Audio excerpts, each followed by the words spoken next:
I'm Steve Hilby from the At Home Church. We are, as I say in all my videos here, a house church, which means we meet in people's homes. And we're doing a series right now on the next steps. What does it mean to be a young Christian? Or even if you're an older Christian, but you haven't really gone through some of this, or you need a refresher course, these are lessons on the next steps in being a Christian.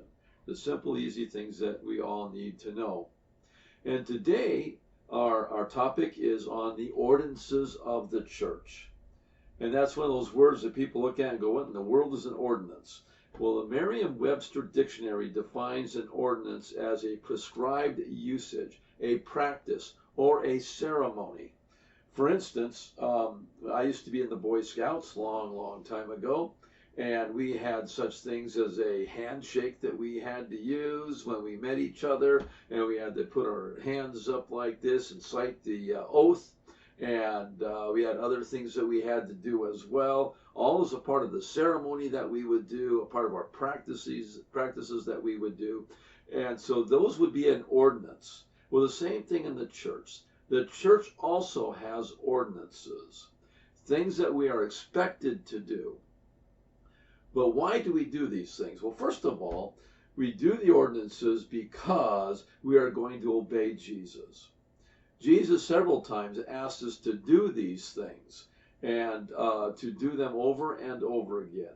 Now, the two of the main ones that I'm going to talk about today are baptism and the Lord's Supper or communion.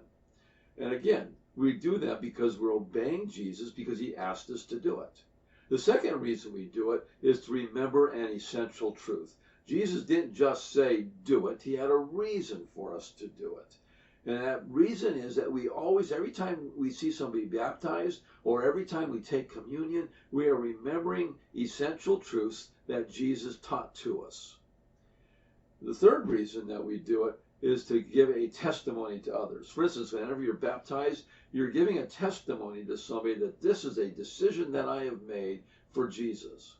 When we take communion, it's a testimony to others that as I take the wine or the grape juice or whatever you're going to take, or if I take the bread or the cracker or whatever you're going to use in your church or in our church, whenever you're going to do that, it's a testimony to everybody around you that I've made this decision, I live for Jesus. So it's a word to them that says, this is what I've done in my life. The fourth reason we take it is it's a statement of fellowship with others. In other words, the people around us all realize that we are in this together.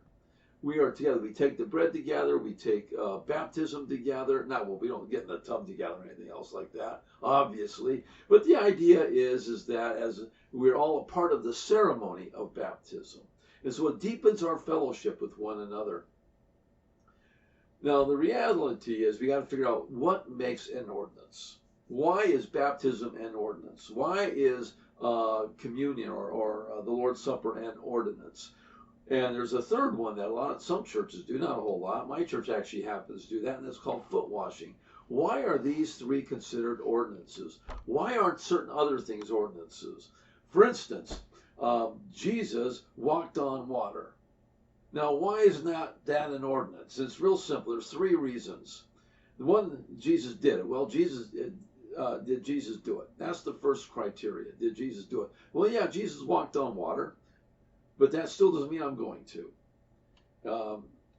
The second one, though, goes along with that. And did Jesus command us to do it?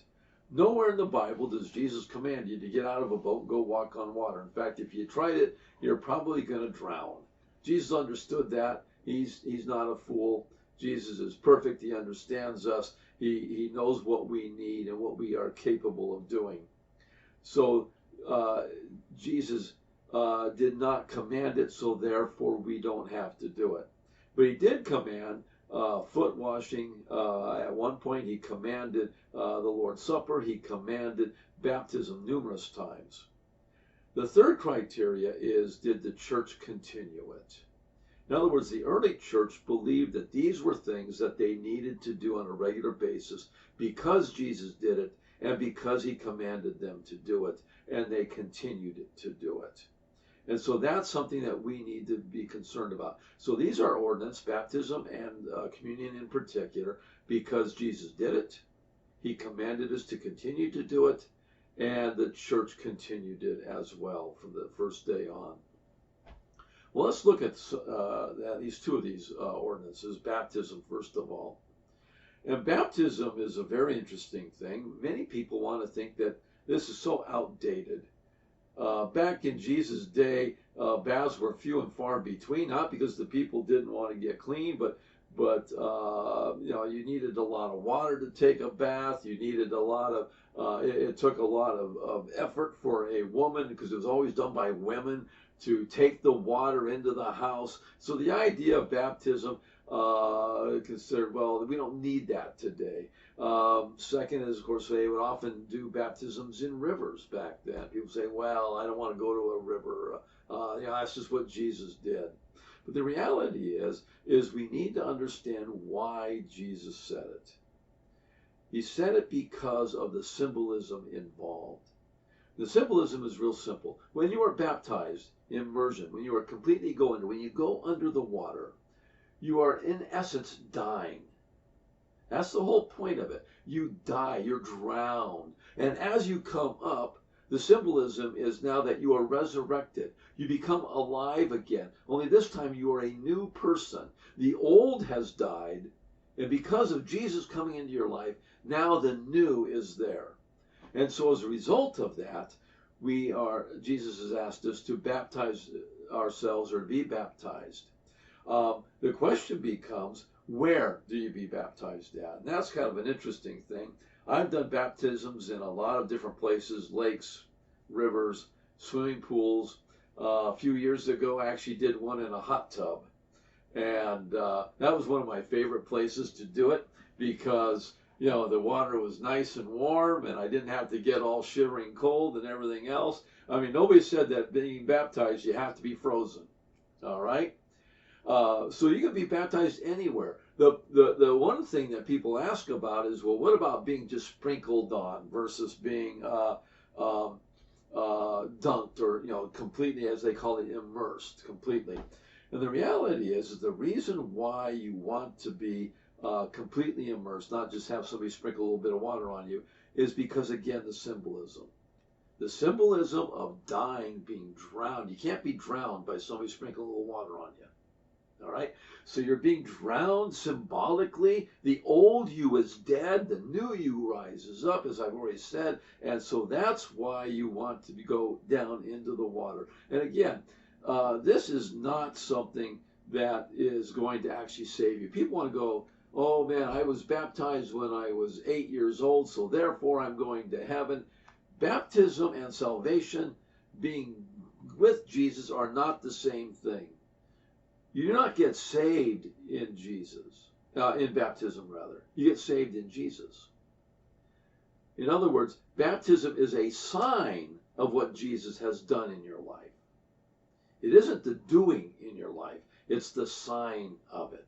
So we need to be very careful when we think about that. We need to not say, well, when I was a kid, I was baptized, therefore.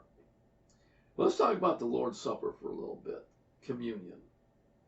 Jesus, again, the night before he died, on that Thursday night, Jesus sat with his disciples. And it was a time called Passover. It was even today, it's something that the Jews celebrate. It's a time of celebrating the time when the angel of death in Egypt, thousands of years ago, passed over the firstborn children of the Israelites. And so they were saved. They did not die that night. And the Egyptian children did die. It was a horrible time. But the reality is it's a remembrance of that. Jesus took this remembrance, which was a big dinner, a lot of elements, a lot of symbolism to it. And he took it, and that night before his death, he took that, he took the bread and said, he broke it and said, look, this symbolizes my body, which is about to be broken for you. In other words, I'm about to go on a cross, and I'm going to suffer all of this. And so this is a remembrance of what I'm doing, my suffering for you. And then he took the wine that they had, and he took that, and he drank it and passed it around. Everybody else says, drink this. because this is a remembrance of the blood that I'm shedding for you. So not only is my body going to be broken for you, not only am I going to suffer for you, but I'm also going to die for you. I will suffer, and then I will die. And in doing that, I will do it for you so that you will not have to suffer, that you can spend the rest of eternity being with God, so that you will not have to spend that time eternity away from Him. Because God is going to take you and He's going to forgive you all of your debts to Him and to everybody else. He's going to take that and do it for you. He's going to take that debt upon Himself.